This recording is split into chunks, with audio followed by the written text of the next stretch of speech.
मकान की स्थिति आप देख सकते हो, बहुत बुरी हो रखी है जी। और मतलब कोई कमाने वाला भी नहीं। इतनी बारिश हुई, हम मतलब बेड के ऊपर बैठे रहे, सबके मेरा पैर भी टूट रखा है। तो मतलब कोई देखने के लिए भी नहीं आया हमें कि मतलब किस स्थिति में है। मतलब पूरे कुमारखेड़े में घूमे वो, पर हमारे घर पे कोई नहीं आया। हमारे 2 परिवार है यहाँ पे, पर 2 परिवार के लिए कोई देखने के लिए नहीं आया। मतलब इतनी बुरी हो रखा हमारा। और मैं सबसे पहले धन्यवाद करता हूँ पहाड़ दूरदर्शन चैनल का और मीडिया बंधु। मैं ये कहना चाहता हूँ कि यहाँ इन परिवारों की बहुत ही दयनीय स्थिति है और ये परिवार कभी भी सुरक्षित अपने आप को महसूस नहीं कर पाते हैं। ये यहाँ पर एक दिन रहना भी मुश्किल है।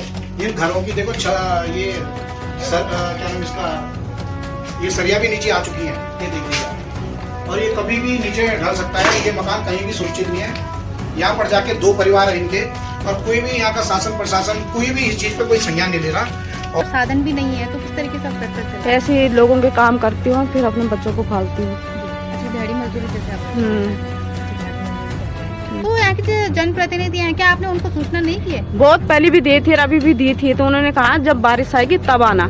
तो मतलब हमें कुछ हो जाएगा तो हम तब जाते हैं उनके पास, उनको देखना चाहिए। अच्छा, बारिश का इंतजार कर रहे हैं। हाँ।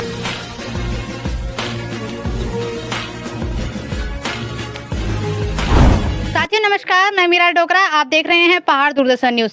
इस वक्त मैं टिहरी गढ़वाल के नरेंद्र नगर में मौजूद हूँ और यहाँ पर एक परिवार है वार्ड नंबर 1 में, जिनकी परिवार की स्थिति, मकान की स्थिति काफ़ी दयनीय और जर्जर स्थिति में वो लोग दिखाई दे रहे हैं। उनके जो मकान है वो क्षतिग्रस्त होने के कगार पे हैं और उनके इसी के साथ साथ यहाँ पर जो इस परिवार की मुखिया हैं उन्हीं से हम आपको मिलवाने का प्रयास करते हैं।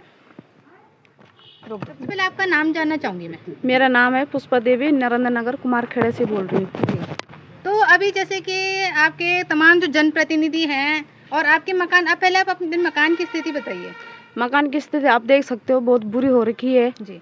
और मतलब कोई कमाने वाला भी नहीं। इतनी बारिश हुई, हम मतलब बेड के ऊपर बैठे रहे, सबके मेरा पैर भी टूट रखा है। तो मतलब कोई देखने के लिए भी नहीं आया हमें कि मतलब किस स्थिति में है। मतलब पूरे कुमारखेड़े में घूमे वो, पर हमारे घर पे कोई नहीं आया। हमारे 2 परिवार है यहाँ पे, पर 2 परिवार के लिए कोई देखने के लिए नहीं आया। मतलब इतनी बुरी हो रखा हमारा। घर में इतना पानी आया, आप देख सकते हो कि पानी का बहुत वो सारा पानी हमारे घर पे आया।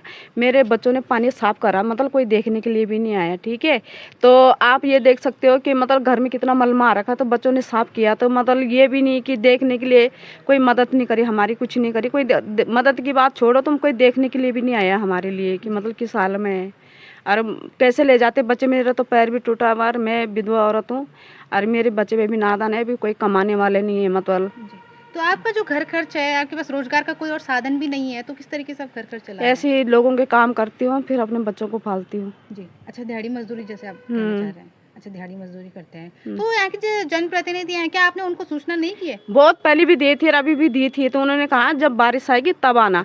तो मतलब हमें कुछ हो जाएगा तो हम तब जाते हैं उनके पास, उनको देखना चाहिए। अच्छा, बारिश का इंतजार कर रहे हैं। हाँ, तो मैंने बोला था कि आप आना, हमारे घर की हालत देखना। तो वो देखने के लिए कोई नहीं आया। मतलब तो हमारे साथ भी और भी लोग यहाँ पर मौजूद हैं, स्थानीय लोग, उनसे हम बात करने की कोशिश करेंगे। जी, आपका परिचय जानना चाहूँगा। मेरा नाम जगदीश है और मैं सबसे पहले धन्यवाद करता हूँ पहाड़ दूरदर्शन चैनल का और मीडिया बंधु। मैं ये कहना चाहता हूँ कि यहाँ इन परिवारों की बहुत ही दयनीय स्थिति है और ये परिवार कभी भी सुरक्षित अपने आप को महसूस नहीं कर पाते हैं।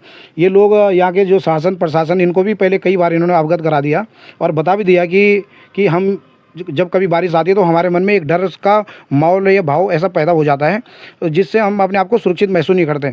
उसके बाद भी अभी इतनी सारी आपदा आई, सारा पानी इनके घरों में आया और पूरे बाढ़ जैसा क्षेत्र इनके घरों का हो गया। ऊपर का जो लेंटर भी है वो भी नीचे गिरने वाला है। तो वो भी मैं आपको दिखाना चाहूँगा कि आप एक बार देख लीजिए। ये तरीके से ये देख लीजिए, यहाँ पर एक दिन रहना भी मुश्किल है।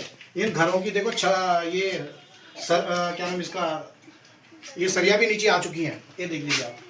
और ये कभी भी नीचे ढल सकता है। ये मकान कहीं भी सुरक्षित नहीं है।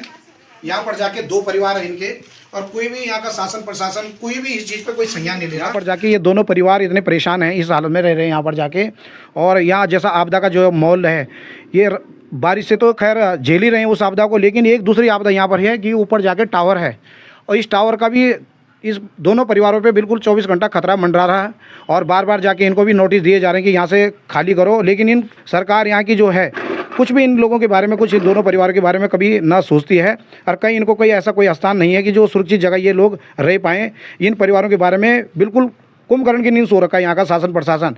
न यहाँ का कोई जिलाधिकारी महोदय कोई संज्ञान लेते हैं, न यहाँ के कोई एसडीएम कोई संज्ञान लेते हैं, यहाँ के कोई पटवारी तहसीलदार कोई भी यहाँ का कोई बिल्कुल ऐसी नींद में सो रखे हैं कि उनको कोई मालूम ही नहीं होगा। जैसा कि अच्छा, एक सवाल मैं करना चाहूंगी, जैसे वो लोग कह रहे हैं कि आप इस जगह से इस जगह को खाली छोड़ दीजिए, खाली कर दीजिए, जी। तो उन्होंने आगे कोई रास्ता नहीं बनाया कि अगर ये परिवार यहाँ से चला जाएगा तो उनको रहने की कहाँ व्यवस्था की जाए? ये तो हमारा सबसे बड़ा दुर्भाग्य, यही तो हम कहना चाहेंगे कि यहाँ पर जाके इनके लिए कोई व्यवस्था ही नहीं कर रखी है। आज इस स्थिति में ये रहने लायक नहीं है, लेकिन फिर भी क्या करें, जब इनके पास कोई ऑप्शन ही नहीं है, अपनी जान को जोखिम में डाल के इन घरों में रहना चाह रहे हैं ये लोग, कहाँ जाएंगे?